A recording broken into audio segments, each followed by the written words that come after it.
deux cascadeurs conduisent des voitures qui roulent l'une vers l'autre sur une même ligne droite. La première roule à la vitesse de 16 mètres par seconde. Donc, vitesse initiale de A, 16 mètres par seconde. La seconde roule à la vitesse de 8 mètres par seconde. Vitesse initiale de B, 8 mètres par seconde.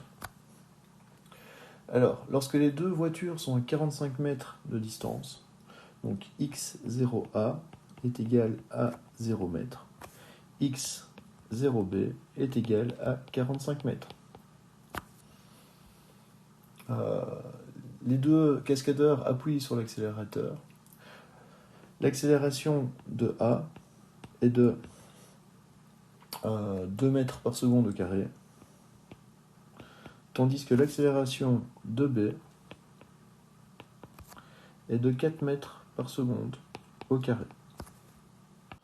Et il nous faut déterminer le moment et le lieu de l'impact. Commençons par représenter nos différents vecteurs sur notre repère. Nous avons la vitesse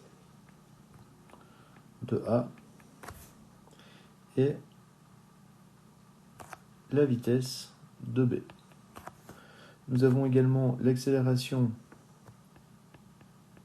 de A ainsi que l'accélération de B. Si maintenant nous regardons et nous observons ces différents vecteurs par rapport à notre repère position, nous constatons que pour la vitesse de A, donc le sens de la vitesse de A et le sens de l'accélération de A sont identiques au sens de notre repère. Nous avons donc une vitesse de A et une accélération de A positif. Tandis que la vitesse, le sens de la vitesse de B et le sens de l'accélération de B sont contraires au sens de notre repère.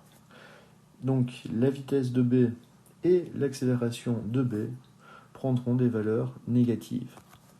Ce qui signifie qu'on a une vitesse de moins 8 mètres par seconde pour la vitesse de B et une accélération de moins 4 mètres par seconde au carré pour l'accélération de B.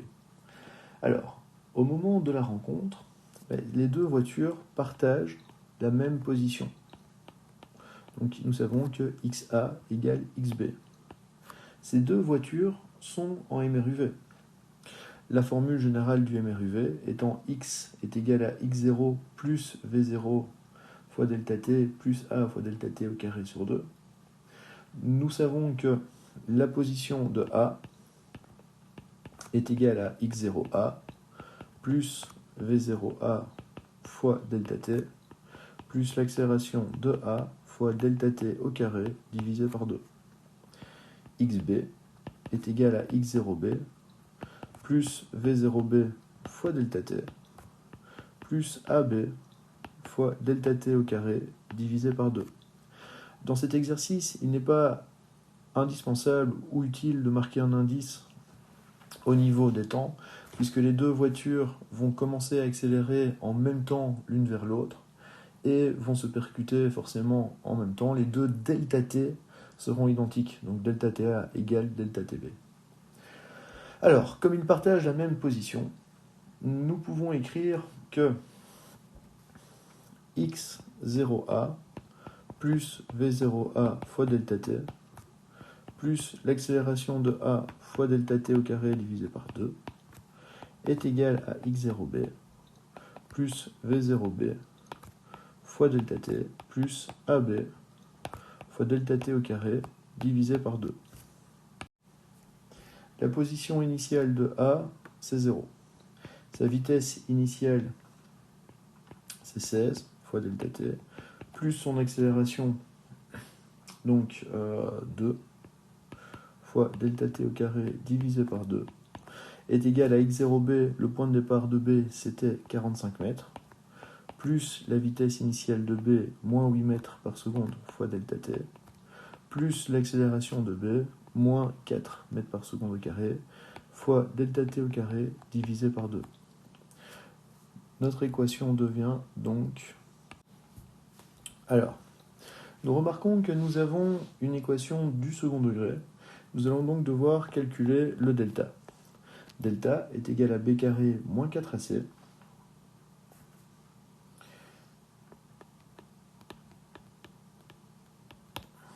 Une fois que nous trouvons le delta, nous allons pouvoir trouver le temps par la relation suivante. Moins b plus ou moins racine de delta sur 2a. En faisant ça, nous allons trouver deux possibilités différentes pour le temps. Un premier qui sera de 1,57 secondes. Un deuxième qui sera de moins 9,57 secondes.